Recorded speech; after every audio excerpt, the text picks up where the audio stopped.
उमर अब्दुल्ला को वजीर आला बने हुए एक महीना पूरा हो गया, लेकिन इसी बीच क्या कुछ वादे और दावे किए गए थे इलेक्शन से पहले और इलेक्शन के बाद जब वो जीत गए, हलफ लिया, वजीर आला बने, सेक्रेटरीज की मीटिंग ली और कई सारे इकदाम जम्मू कश्मीर की तामीर और तरक्की के हवाले से उठाए गए कि अब जम्मू कश्मीर में तरक्की जो है वो ज्यादा होगी। इस हवाले से उमर अब्दुल्ला ने कई दावे जो और वादे भी किए थे, किन पर कितना कितना खरे जो है वो उतरे। और इसी बीच अगर हम देखें तो कुछ बड़े वादे जो उन्होंने किए थे जिनको पूरा करने में वो कामयाब भी नजर आए। लेकिन इसके अलावा और भी जम्मू कश्मीर की आवाम से जो उन्होंने वादा किया था, अभी भी लोग जो है उस चीज के इंतजार में है क्या कुछ उमर अब्दुल्ला ने किया है। आज हम आपके साथ इसी चीज के ऊपर बातचीत करने वाले हैं। चूंकि जम्मू कश्मीर में उमर अब्दुल्ला की क़यादत वाली हुकूमत का एक माह मुकम्मल हो गया है और इस दौरान दीगर अवामी बहबूद के कामों के अलावा उमर अब्दुल्ला ने खुसूसी दर्जे की बहाली के लिए मंजूर करारदाद की खास अहमियत हामिल रही। ताहम अवामी हलकों का कहना है कि इलेक्शन मंशूर में 200 यूनिट मुफ्त बिजली, 12 गैस सिलेंडर और डबल राशन की फराहमी के हवाले से भी अभी तक कोई फैसला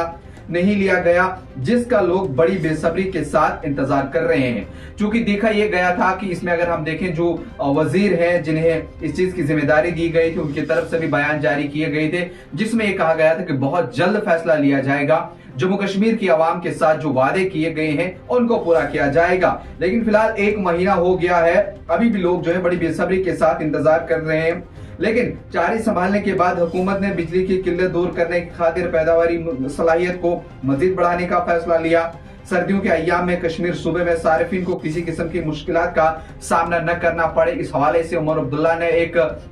स्पेशल मीटिंग ली थी और जितने भी आला ऑफिसरान हैं उन सब के साथ बातचीत की थी कि सर्दियों में किसी भी तरह की जो दिक्कत है वो लोगों को नहीं आनी चाहिए, क्योंकि सर्दी बहुत कड़ाके की ठंड जो है वो कश्मीर में पड़ती है। और साथ ही उन्होंने कहा था कि गर्मियों में जम्मू में भी बिजली जो है वो नहीं जानी चाहिए। इस हवाले से उन्होंने बड़ी मीटिंग जो है वो ली थी। और साथ ही साथ आपको बता दें, और जिस तरह से उमर अब्दुल्ला ने 16 अक्टूबर को बतौर वजीर आला का हलफ उठाया था, तो लोगों के मसाइल हल करने की खातिर ऑफिसरान को जमीनी सतह पर इकदाम उठाने पर जोर दिया था। और संभालने के बाद उन्होंने फौरन पुलिस को हिदायत दी कि वो अपनी नक्ल हरकत के लिए ग्रीन कॉरिडोर्स जो है वो कायम करने से गुरेज करें। इस फैसले का मकसद वीआईपी ट्रैफिक की वजह से होने वाली रुकावटों को कम करना और आवाम की सहूलियत को तरजीह देना है। मसाइल की हल की खातिर उमर अब्दुल्ला ने वजीर आजम नरेंद्र मोदी, मरकजी वजीर दाखिला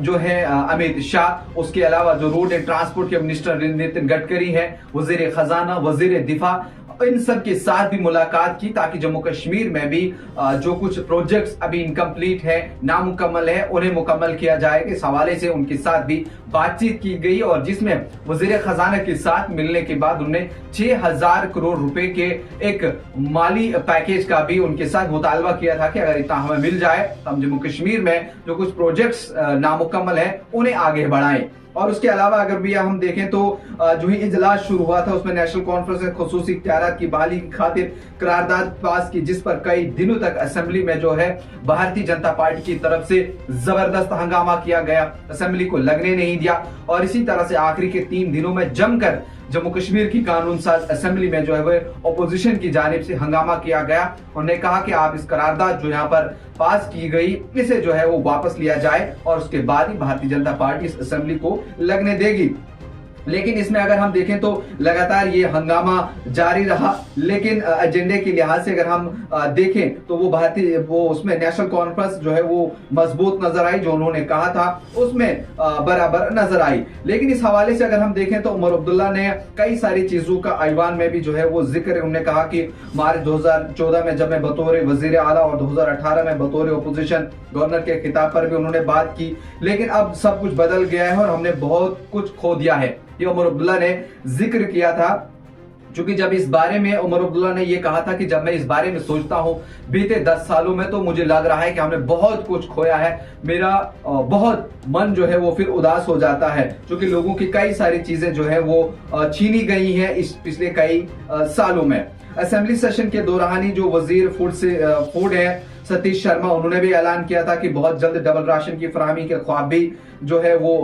पूरा किया जाएगा। अवामी खिदमात को बेहतर बनाने की खातिर वज़ीर आला ने श्रीनगर में अपनी सरकारी रहाइशगाह को अवामी इजाला और फलाही दफ्तर तब्दील कर दिया। इस पर भी न्यूज इनसाइडर पर हमने आपके साथ एक तफसीली रिपोर्ट बनाई थी कि किस तरह से वहां पे लोगों के मसाइल को सुना ही नहीं जाएगा, अलबत्ता उनको पूरा भी किया जाएगा। जिस तरह से उमर अब्दुल्ला ने कहा कि रोस्टर बनेगा, कब मैं यहाँ बैठूंगा, कब कितने बजे से कितने बजे तक लोग आएंगे, उनके जो मुश्किलात हैं उनको सुना जाएगा, उनको हल किया जाएगा। इसलिए 24/7 वो ऑफिस जो है वो खुला रहेगा, इस हवाले से उमर अब्दुल्ला ने कहा था। और इस चीज की जो है वो जो उनकी एडवाइजर नासिर असलम वानी है, उन्होंने की थी कि इसके हवाले से तैयारियां जो है वो हमारी तरफ से बिल्कुल मुकम्मल कर दी गई हैं। वही अगर हम देखें तो रोजगार के हवाले से नौजवानों ने बात रखी थी, एज रिलैक्सेशन को लेकर के बात रखी गई थी, जिसमें उन्होंने उसको बढ़ाया था एज, उसका नौजवानों को भी वो कहीं ना कहीं ग्रीन सिग्नल उस पर नजर आया। और अब लग रहा है कि लोगों के साथ जो वादे और दावे किए गए हैं शायद आने वाले दिनों में नेशनल कॉन्फ्रेंस उनको पूरा करेगी और उमर अब्दुल्ला की क़ियादत वाली सरकार जो है वो किस तरह से आगे चलेगी। लेकिन फिलहाल असेंबली में पहली जब असेंबली लगी 5 रोज की, तो उसमें 3 दिन हंगामा देखने को मिला। उसके बाद बाकी एमएलएज ने अपनी बात भी रखी। लेकिन फिलहाल 1 महीने में क्या कुछ उमर अब्दुल्ला ने किया वो हमने आपके सामने रखा। आगे किस तरह से क्या कुछ रहेगा वो भी आप तक पहुंचाएंगे। आप देखते रहिए न्यूज इनसाइडर 24/7।